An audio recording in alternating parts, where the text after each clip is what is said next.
कल्पना कीजिए एक ऐसे तूफान की जो प्रकृति का नहीं बल्कि लोहे और घोड़ों की टापों का था। एक ऐसा तूफान जिसने चीन से लेकर यूरोप तक महाद्वीपों को रौंद डाला। चंगेज खान और उसके वंशज, इनका नाम सुनते ही बड़े बड़े साम्राज्य कांप उठते थे। मंगोल जिन रास्तों से गुजर जाते वहां सिर्फ खंडहर और खौफ का निशान छोड़ जाते। उनका साम्राज्य इतना विशाल था कि सूरज भी शायद उसके एक कोने से दूसरे कोने तक पहुंचने में देर करता। तो फिर भारत इस महाविनाश से कैसे बचा रहा? जब मंगोल पूरी दुनिया को अपने घुटनों पर ला रहे थे, तब भारत की धरती पर उनकी घोड़े की टाप क्यों नहीं पड़ी? क्या कोई चमत्कार था या फिर कुछ ऐसे रहस्य जो इतिहास के पन्नों में छिपे हैं? सबसे पहला कारण, भारत का भौगोलिक सुरक्षा कवच।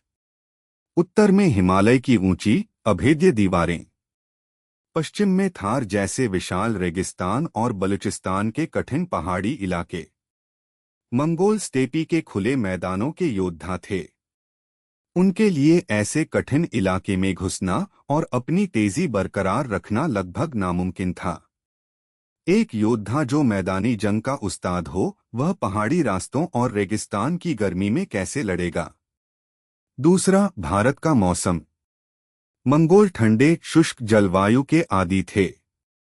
भारत की गर्म आर्द्रता भरी हवा और ऊपर से बरसात का मौसम उनके लिए एक अनजान और खतरनाक दुश्मन था।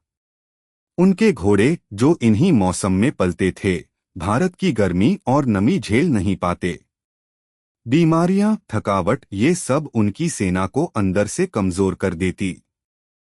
तीसरा और शायद सबसे महत्वपूर्ण, दिल्ली सल्तनत की ताकत।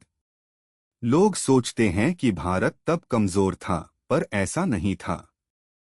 अलाउद्दीन खिलजी जैसे शासक मंगोलों के खतरे को समझते थे। उन्होंने अपनी सेना को मजबूत किया, सीमाओं पर किलेबंदी की और मंगोलों को कई बार मुंहतोड़ जवाब दिया। जब भी मंगोल भारत की सीमा पर आए, उन्हें एक मजबूत संगठित सेना से टक्कर मिली जो मरने मारने को तैयार थी। अलाउद्दीन खिलजी ने तो सीमा पर एक मंगोल प्रतिरोधी नीति बनाई थी, जिसे सख्त सीमा नीति भी कहा जाता है। चौथा, मंगोल साम्राज्य का विशाल होना ही उनकी कमजोरी भी बन गया। इतना बड़ा साम्राज्य कई हिस्सों में बंट गया था। इलखानाते, फारस, गोल्डन होर्डे, पूर्वी यूरोप, युआन राजवंश, चीन, उनके आपस में भी तकरार होती रहती थी। ईरान और मध्य पूर्व में उनकी दिलचस्पी ज्यादा थी, जहां से उन्हें ज्यादा लूट और व्यापार मिलता था। भारत उनके लिए एक सेकेंडरी टारगेट बन गया, जहां मुश्किलें ज्यादा और फायदे कम थे। उनकी प्राथमिकताएं बदल गई थीं। पांचवां, भारत को जीतना एक बहुत महंगा सौदा होता। एक लंबा और कठिन युद्ध, जिसके बाद भी एक ऐसे क्षेत्र पर कब्जा करना मुश्किल होता जहां का मौसम और लोग दोनों ही उनके लिए अनजान थे। मंगोलों को लगा कि इतनी मेहनत और खर्च के बाद भी शायद उतना फायदा न मिले। तो दोस्तों, भारत मंगोल आक्रमण से सिर्फ एक कारण से नहीं बचा।